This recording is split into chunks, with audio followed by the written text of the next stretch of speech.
as we start, there's an amendment on line 11. It would say virtual end. So it would basically, I'm on the wrong bill. Isn't that wonderful? Virtual and in-person education, Madam Chairman. Is there a motion? I'll move the amendment. Second. All in favor? Aye. Senator, please go ahead with the presentation of the bill. Thank you, Madam Chairman. I know as all of us sit here today, we have had very difficult conversations in our district about schools and how to best move forward to protect our students and our teachers.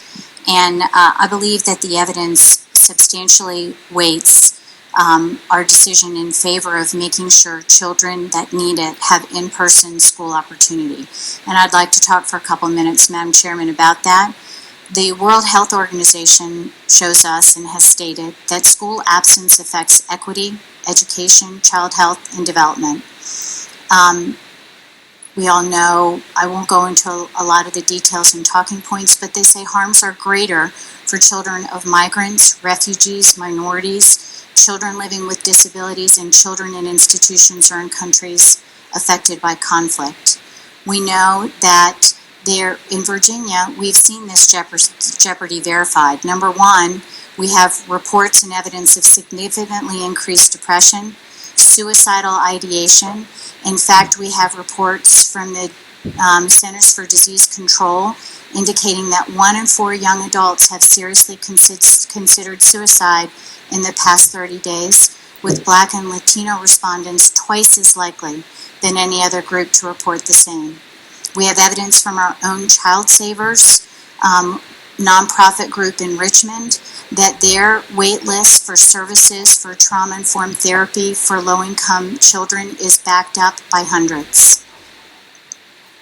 Additionally, we have good evidence from RAINN, Rape, Abuse, Incest National Network, that 67% of children that have identified perpetrators identified them as family members, and 79% lived with them, causing their president, Scott Berkowitz, to say, stay at home does not mean safe at home. We have seen academic jeopardy for our children across the state. We are seeing our rates of failure of 2 or more courses doubling. We are seeing failure to meet literacy benchmarks like reading on an appropriate grade level, failure to meet that doubling. Virtual education is a wonderful asset and absolutely necessary during this pandemic, but more is needed, and there are many children who do not have a home situation that can help them succeed and achieve, and may even have safety issues. So when we look at the evidence of what the risk is for children, and this is evidence that was addressed by the American Academy of Pediatrics last year when they said we must have in-person available because the jeopardy for children outside of school vastly outweighs the jeopardy for their risk of COVID in school. So if we look at all of this evidence, and you all have read the articles and you know that it's more than I'm even talking about at this time, what is the risk of COVID that we're protecting from? Well, the science that we have makes it very clear from multiple different studies that children have decreased infection, decreased severity of infection, and little or no vertical transmission. That means transmitting it to another age group like their teachers. And that's why in Virginia we have seen virtually no outbreaks, despite the fact that child care, where children and adults are interacting all the time, has been ongoing throughout the entire pandemic.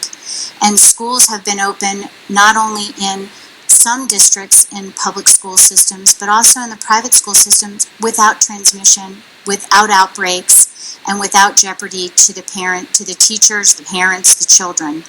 In fact, as of today in Virginia, in the less than 20-year-old demographic, they make up for all 11 months only 14% of all cases, only 1.8% of hospitalizations, and thank God, only 0.15% of the deaths. So this is a serious illness. We all know that it is. We know that it's highly transmissible. In fact, I would present to you staying at home is not significantly satisfactory in preventing transmission, because we all know many people have been home and have contracted the virus. So for all of those reasons, it is clear to me, Madam Chairman, that not offering in-person schools is of serious jeopardy to our children.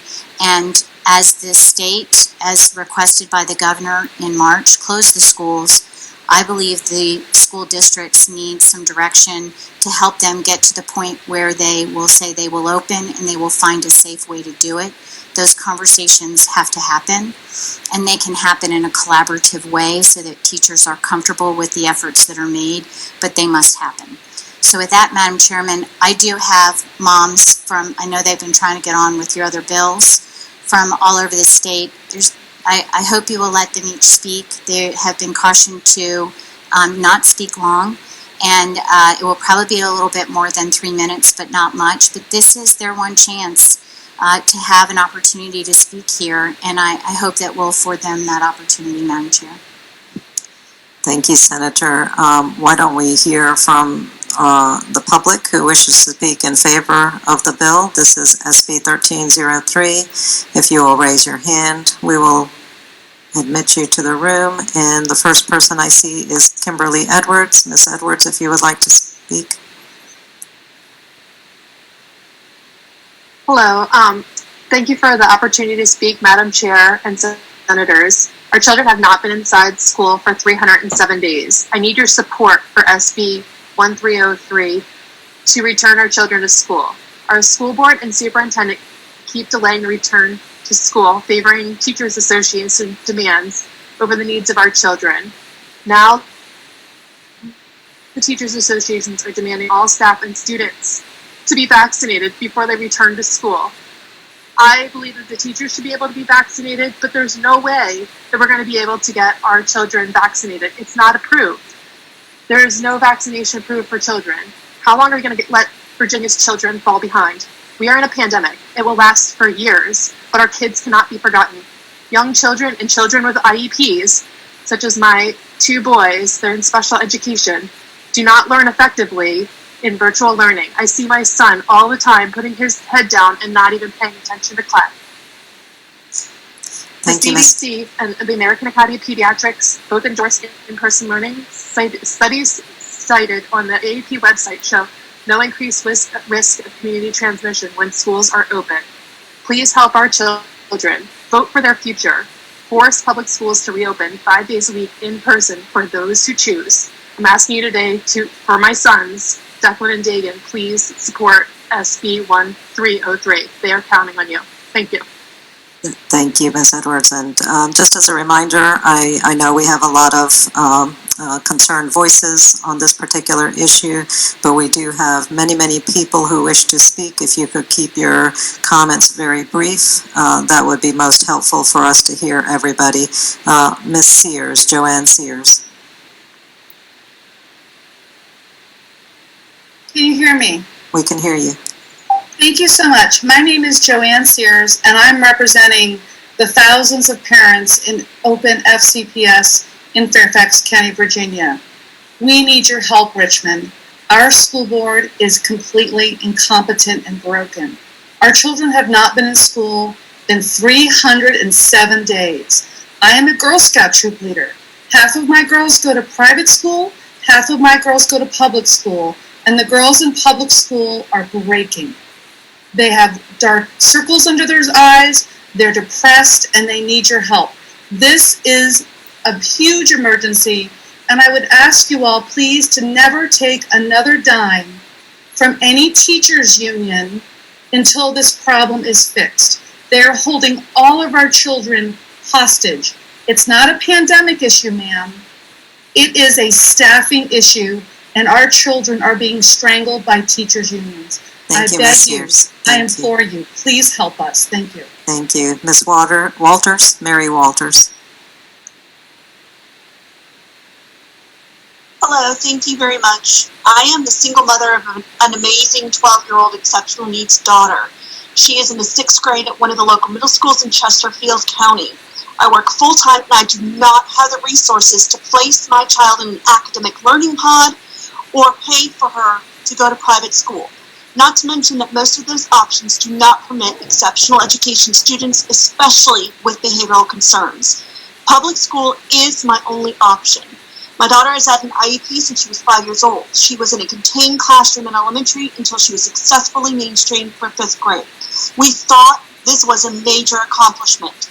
And then March 13th happened. She suffered academically and behaviorally. She could not adjust to her new life, and it showed in every aspect of her day. She became more and more dysregulated and became depressed and has even expressed suicidal thoughts at 12. In the fall, she started 6th grade via computer. Her education team has worked tirelessly, but most days my daughter simply sits in front of the computer, tuned out, unable to learn. Because she's no longer in elementary school or in a contained education setting, she was the last type of student to return to school at Chesterfield last fall. She was only there for 2 days before schools closed again. During those 2 days, she made friends. She was active and engaged. She loved every moment. And then it ended. Now, IEP students like her are being left behind again, especially in the middle and high school settings, as they are again the last students to return to school in our county.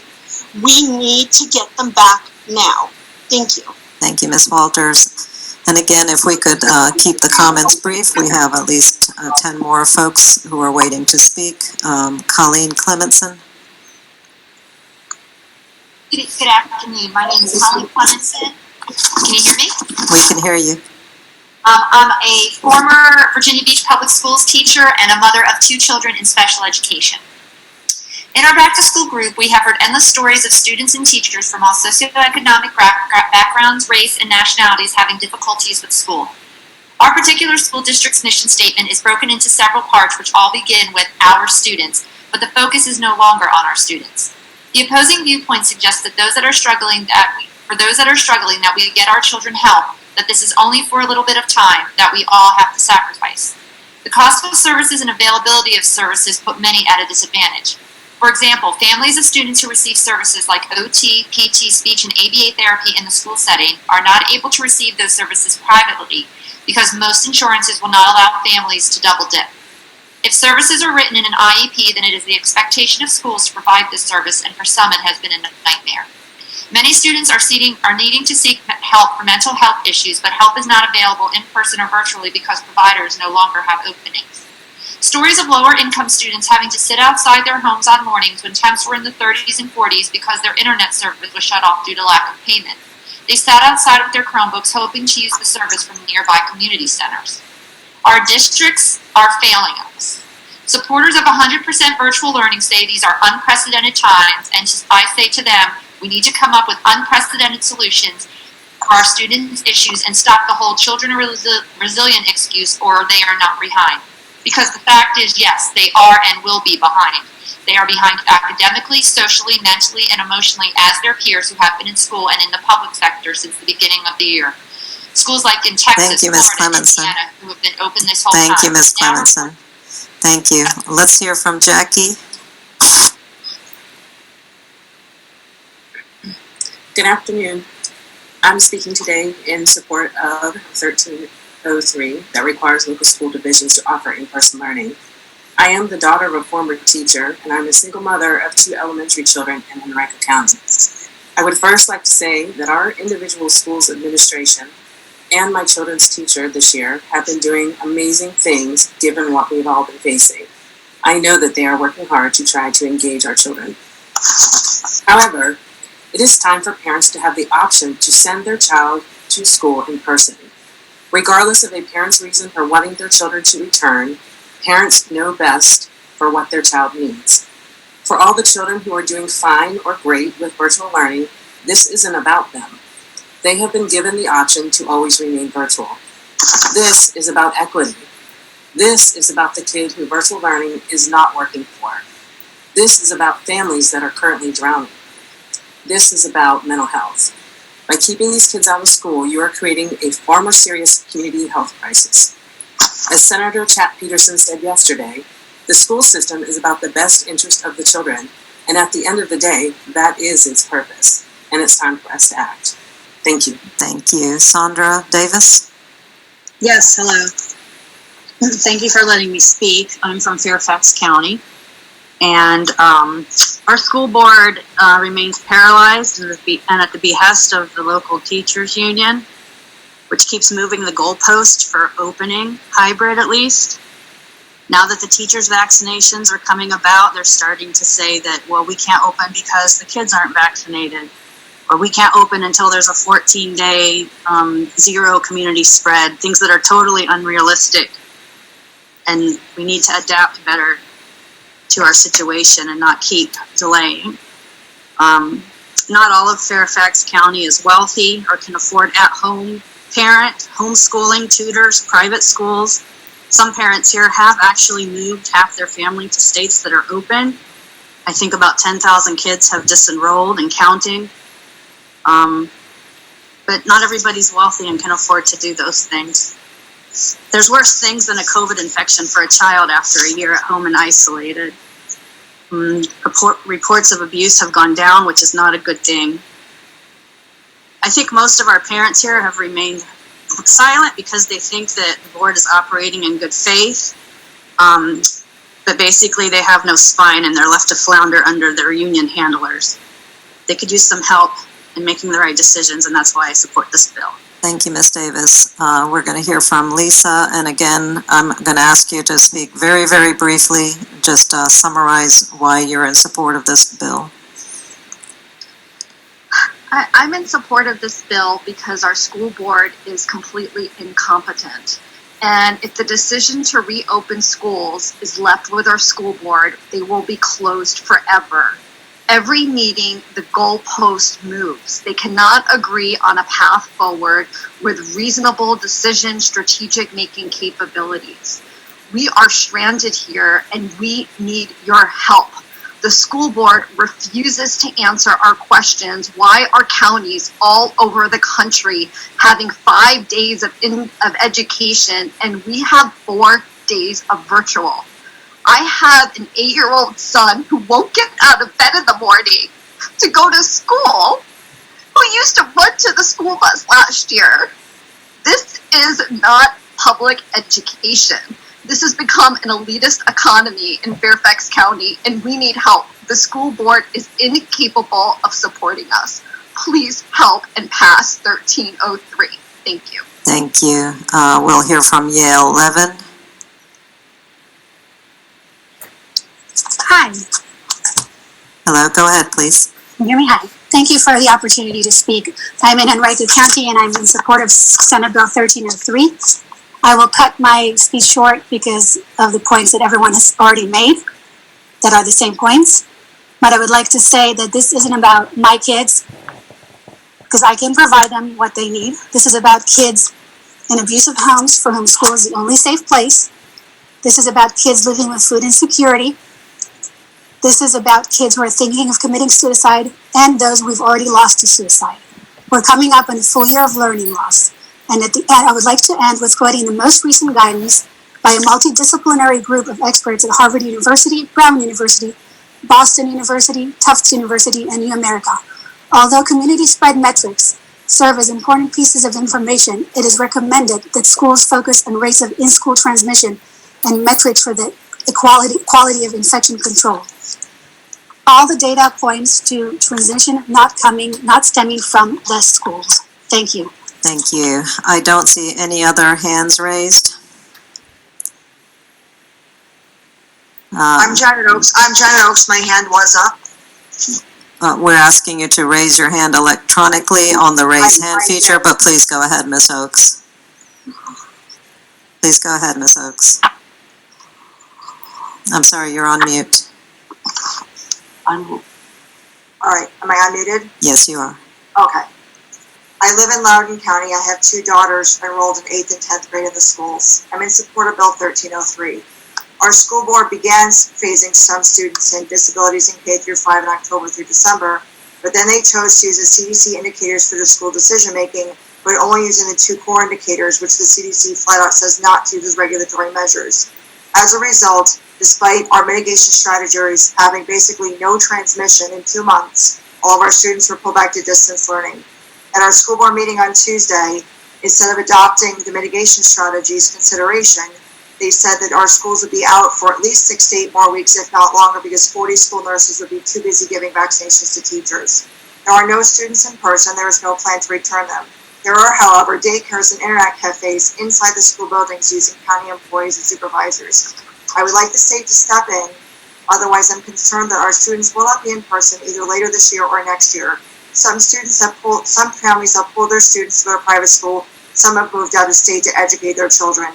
This shouldn't be happening. Most of us can't afford private schools. My husband and I are home and can help our kids. Thousands of students have no support. That's not equitable. It's not even close. Some of the classes just cannot be done. Our students need to be in person. I'm asking all of you to move forward with with Bill 1303. Loudoun County Public Schools is no longer prioritizing the importance of a proper education of our students. Without the state accepting it and helping, our students will fall through the cracks and the damage will be irreparable. Thank you so much. Thank you. Next, I have Elise Davis. Again, please keep your comments very brief. Hello, my name is Elise Davis. I'm a 9th grade student at Thomasdale High School. Recently, our community experienced the loss of a young lady who took her life. I didn't know her personally, so I can't imagine the pain her family and close friends are going through right now. Every social media platform is covered with pictures of her and messages about how her smile lit up the room and that her positive energy was contagious. No teen living through this pandemic can say it hasn't affected their mental health. She will never get married, have a kid, have a job. She will never get to experience the joys of life that her future could have brought for her. Everyone is so caught up in numbers and statistics that we are forgetting that everyone's mental health is suffering. It's happening in my household and all over. How much longer are we going to let COVID control our lives? While some households have a quiet space for working and a parent at home to help younger kids, some don't. My mother is a single parent to 5 children and works. I find myself late to classes and missing instructions because I'm helping my 2nd grade special ed brother with his online school. My mother's at home as much as she can be, but she is the provider and must work. My education should not be at risk because of my family situation. On another note, school provides more than just an education. It provides social opportunities through clubs and elective classes. It also provides sports, which is good for students' physical and mental health. It provides them new opportunities for a career path by scholarships to send less fortunate students to college. Sports also provide a team and a support system to athletes. I may just be a high school student, but we are hurting and we deserve representation. Thank you, Elise. And Todd? Yes, thank you, Madam Chair. I really can't add a whole lot more to what these moms have had to say. These parents are great spokespersons for this bill. We support it here at the Family Foundation. And as a dad of 4 who has kids in school, I'm fortunate to be in a locality that does allow the choice for in-person. And I think that should be extended to other localities as well. So with that said, and in agreement with everything that has been said prior to me, the Family Foundation supports this bill. Thank you. Nan? Madam Chairman, do you see Amy Kenyon? I'm calling upon Nan Eitel right now, and Amy, I see Amy, yes. But Nan, please go ahead. Thank you, Madam Chairwoman. My name is Nan Eitel. I'm the parent of a Fairfax County High School junior. And to reiterate many of the points, I'll be just very brief. In 307 days, our child has not seen the inside of a school or the face of a teacher on anything other than a screen. And that same time period, our Operation Warp Speed at the federal government has developed, tested, manufactured, and distributed a vaccine. In 1787, our founders wrote a constitution in 126 days, and Fairfax County Public Schools cannot get opened up. We desperately need your help, Richmond. Multiple scientific and medical sources and private and public school experience show school can reopen safely, and there is broad bipartisan agreement that kids should be in school buildings, including a commitment by the incoming Biden administration that reopening schools should be a first 100-day priority. But the federal government has no authority beyond its bully pulpit, and fortunately you do under Article 8 of the Virginia Constitution. Remote learning is a failure. Fairfax County Public Schools are a failure, and they have failed every child. You are the last, best, great hope. to save a generation of Fairfax County and Virginia students from the abject failure of the political leadership at the local level across the state of Virginia. Thank you, Nan. Kathleen Friesen. Hello, Madam Chairwoman. My name is Kathleen Friesen. I'm a parent of a third and first grader in Fairfax County Public Schools, as well as a software engineer. And in addition to all the many good points that have already been presented, I just want to say that the web tools that our schools are relying on are just utterly insufficient. Every single day when I'm able to be home, I'm an essential employee, but I'm typically out of the house. Something's crashing. Somebody's mic's not working. The education that superintendents think might be delivered is being left to tools that do not work, and we need to be in person because people work. Thank you very much. Thank you. Sarah Allen. Yes, thank you for letting me speak. I am a hospice care provider. I'm a CNA. My husband is also an essential worker. We have to work outside the home. I was fortunate to get a scholarship for my youngest child because she's only 8. We could not leave her alone. We will not be able to continue to pay for the remainder of that private school tuition next year. My 10-year-old and 12-year-old, we've had no choice to leave them alone doing virtual. My 10-year-old, my fifth grader, wraps himself in a blanket and has gone from being a straight A, healthy, happy, athletic, just a really popular kid, to wrapping himself in a blanket, laying on the floor saying he hates school and he hates life. My 7th grader has a 504 plan that has not been followed at all this year, and she is failing 2 classes. Our kids need to go back to school. Essential workers need help. We are tired. We are out in the community helping, and we need the schools to help us. Thank you. Thank you. And Amy Kenyon. Thank you, Madam Chair. I'm Amy Kenyon, and I'm coming to you today from Henrico County. We have been held hostage here as well, like a lot of other people said, by our school board. I'm actually also coming to you. I am the mom to an 11-year-old son, and I currently don't even have a dog in the fight because when I saw how terrible virtual learning was last year, I made the decision in July to move him to private school. He's been attending private school since August in person, 5 days a week. 18 children in the class, and has been able to do so successfully. I would love for him to be able to go back to private school someday.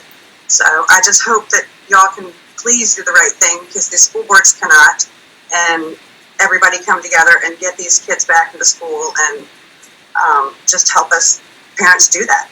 Thank you. Thank you. I don't see any other hands raised to speak in support of the bill. I'm going to ask staff, or rather I'm going to ask any individuals or organizations that wish to speak in opposition to please raise your hand, and we will bring you into the room.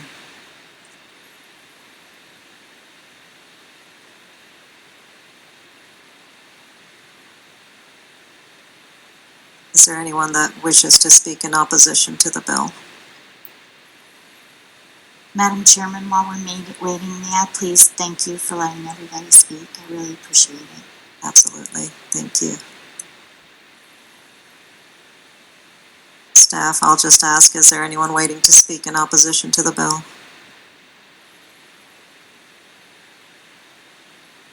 I see JT Kessler. JT, please go ahead. All right, thank you, Madam Chair and members of the committee. I'll be brief. I represent the Virginia School Boards Association. School board members are faced with very, very difficult choices in this pandemic. They have to weigh multiple data points in making the decisions whether to return to learn. Some divisions have decided to do that in a hybrid model. Some have decided to do that in person. Some have stayed virtual. They have community decisions that they have to weigh in making these decisions. I can guarantee you this: every school board member wants to have their children back in the classroom full time. There's a vaccine coming. When that vaccine gets enough to where we can feel safe for our staff and our communities, they will be back in class. We need to keep this decision at the local level, and I urge the committee to not pass this bill. Thank you, Madam Chair. Thank you, Mr. Kessler. Is there anyone, Shane, are you waiting to speak in opposition to the bill? Yes, Madam Chairman, Madam Chairperson, yes, thank you very much. I'm Shane Riddle. I represent the Virginia Education Association. And listen, we've heard the parents. No one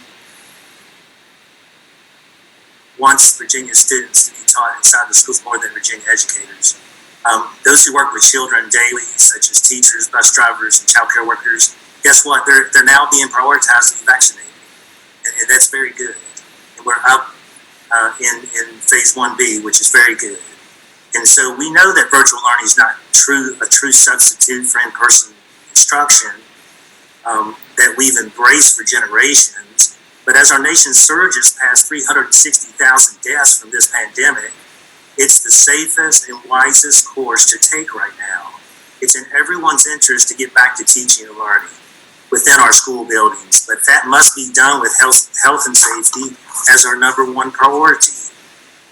According to the Centers for Disease Control, while fewer children have contracted COVID compared to adults, they can still be affected by the virus. They can still get sick, and very importantly, they can still spread the COVID-19 virus to others, even if they're not showing symptoms. So we will get through this, but right now, safety is our priority, and that must come first. And I appreciate the time that you've allowed me to speak. Thank you, Shane. And Tiffany. Thank you, Madam Chair. My name is Tiffany Fink-Haynes, and I'm here on behalf of American Federation of Teachers in Virginia and our thousands of members who work and teach in our public schools every day. Like Shane said, our educators want nothing more than to be back in the classroom with their students, but our #1 priority is the health and safety of staff and students. Right now, unfortunately, cases are surging in Virginia. According to the CDC and the health metrics database, every district is in the highest risk category. And so we were really happy that 1B vaccination started this week, which includes teachers, support staff, and we're hoping the conditions change soon and we can all get back into the classroom for in-person learning. But we think it's critical that school districts are able to make the decision on their own about when that time is right. So we're in strong opposition to this bill. We encourage every member of the committee to oppose it today to make sure that our school districts continue to stay safe. Thank you so much. Thank you. And Tom Smith. Madam Chair, Tom Smith with the Superintendent's Association. I just want to piggyback on what you've heard from the teachers and the school board. I talk with superintendents every week. This has been an extremely difficult decision for them. They agonize about it because they know that students need to be in schools. But they also know that their job is to keep school and students and staff safe. And so they've had to balance those needs. They've followed the guidelines from the Department of Education and the Department of Health in making those decisions. You've seen different decisions across different parts of the state for the reason that the virus is hitting different parts of the state differently. And so localities, superintendents need to make those decisions based on the needs of their locality at that point in time. We go along with saying that, when we get folks vaccinated, when things do change, then we'll be able to bring more of our students back in. But right now, it's student safety that is on the minds of our superintendents. Thank you. Thank you. John Benton.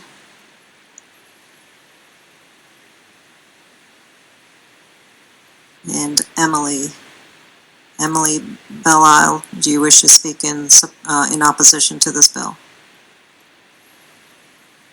I wish to speak in support of it.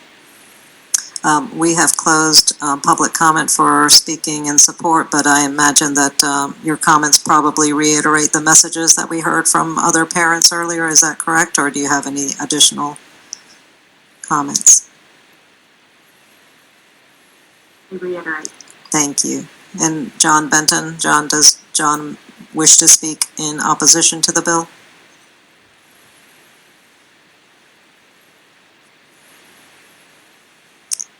Okay, I don't hear any further comments either for or against. Do any of the committee members wish to make any comments?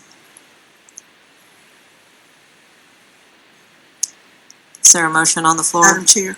Yes, Senator Locke.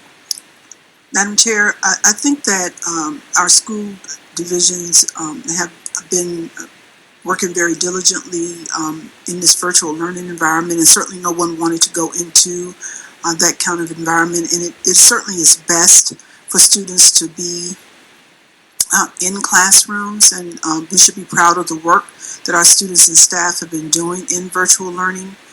We certainly want our students back in classrooms, but first and foremost, what we want is the health and safety of our students and our teachers and our staff, and that should be first and foremost.